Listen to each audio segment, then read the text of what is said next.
जय Hind cadets.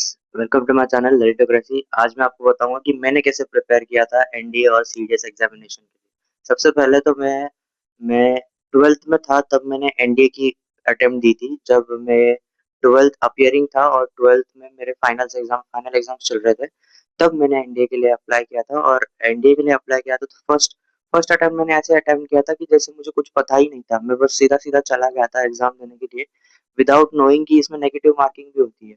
So I was motivated that मैं कुछ भी सिलेक्ट कर दूंगा, और ये आंसर हो ना कुछ सिलेक्ट करके आ जाऊंगा, और थोड़ा सा रीजनिंग लगा के सिलेक्ट करके आ जाऊंगा तो मेरा हो जाएगा क्लियर।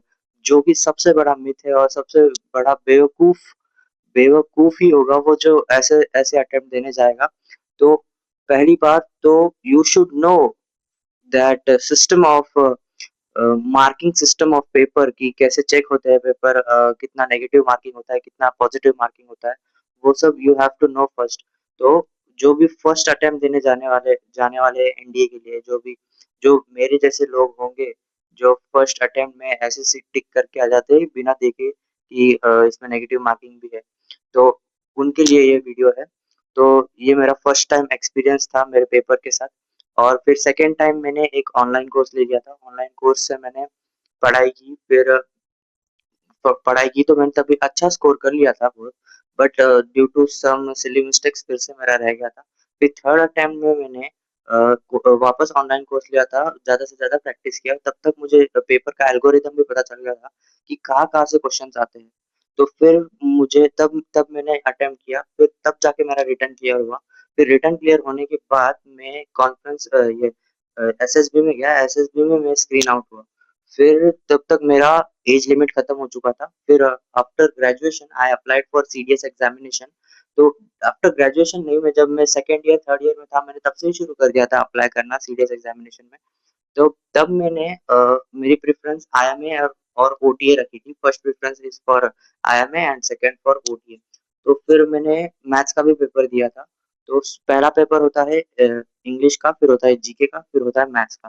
फिर इंग्लिश के 100 मार्क्स का होता है, जीके का 100 मार्क्स का होता है, मैथ्स का 100 मार्क्स का होता है। तो इंग्लिश और जीके ये होते हैं 120 questions and 0.8 marks for each question. And maths का होता है 1 मार्क का क्वेश्चन।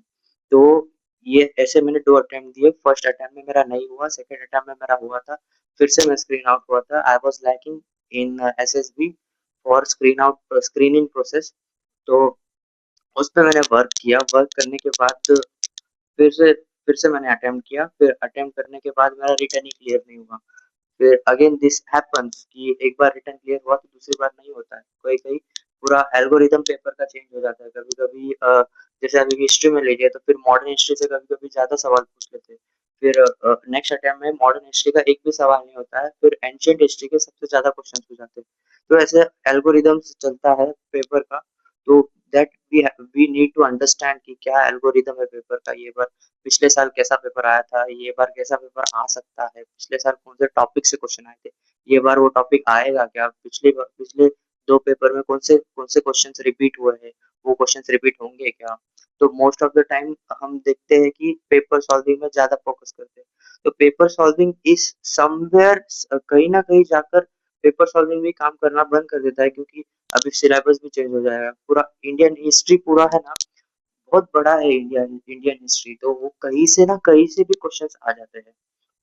तो मैं I will suggest to ancient history में ज्यादा टाइम न वेस्ट करते हुए मॉडर्न हिस्ट्री पे ध्यान दो। मॉडर्न हिस्ट्री कहीं ना कहीं लिमिटेड है, कि कहीं ना कहीं जाकर मॉडर्न हिस्ट्री खत्म हुई है। जैसे इंडिपेंडेंस ऑफ इंडिया 1947 में कहीं ना कहीं जाके मॉडर्न हिस्ट्री खत्म हो जाती है, राइट। तो वहां तक ही है वो, दैट इज लिमिटेड। मतलब 1000 सीई से लेकर 1947 तक, सीई तक वो मॉडर्न हिस्ट्री खत्म हो जाती है। तो मॉडर्न हिस्ट्री पे ज्यादा ध्यान दो। मिडिवल हिस्ट्री में कंपैरेटिवली लेस। फिर तुम्हें सबसे ज्यादा ध्यान देना है बायोलॉजी में। बायोलॉजी में फिक्स क्वेश्चन आते हैं, 12 क्वेश्चन, जो कि बहुत बेसिक होते हैं, इजी होता है बहुत। DNA, nucleus, cell cell cell, who is the founder of cell, ये सब बहुत सारे बेसिक क्वेश्चन, फैक्चुअल क्वेश्चन आते हैं बायोलॉजी में, जो कि हमें बिल्कुल अवॉइड नहीं करना है। अगेन करंट अफेयर्स, मैं करंट अफेयर्स बार बार बोल रहा हूँ। करंट अफेयर्स तुम जो पढ़ोगे वही एज इट इज आएगा, इसलिए करंट अफेयर्स पढ़ो। करंट अफेयर्स को हमें पता है कि कहाँ से कहाँ तक कहाँ से कहाँ तक पूछते हैं, क्योंकि मंथली होता है ना। जैसे अभी अप्रैल में एग्जाम है तो मार्च तक की करंट अफेयर तो you have to be mugged up that current affairs की अभी तक क्या हुआ है, सारे मिलिट्री एक्सरसाइजेस, सारे प्रोजेक्ट्स इंडियन नेवी के, सारे इनॉग्रेशन सबमिट, सारे मतलब बुक्स एंड ऑथर्स, ऑप्शनरीज, और फिर कौन से स्पोर्ट्समैन रिटायर हुए हैं, कौन से ओलंपिक्स ओलंपिक्स में, कौन से अभी पेरिस ओलंपिक्स हुआ था उसमें किस को गोल्ड मेडल मिला, सिल्वर मेडल मिला, that you have to mugged up. तो वो फैक्ट्स है, वो चेंज नहीं होंगे, वो तुम्हें रटने ही पड़ेंगे। तो आई होप आपको ये क्लियर हुआ होगा कि कैसे अटेम्प्ट किया जाता है, कैसा सिस्टम होता है पेपर का। And thank you so much. Like कीजिए वीडियो को, सब्सक्राइब कीजिए, एंड जय हिंद।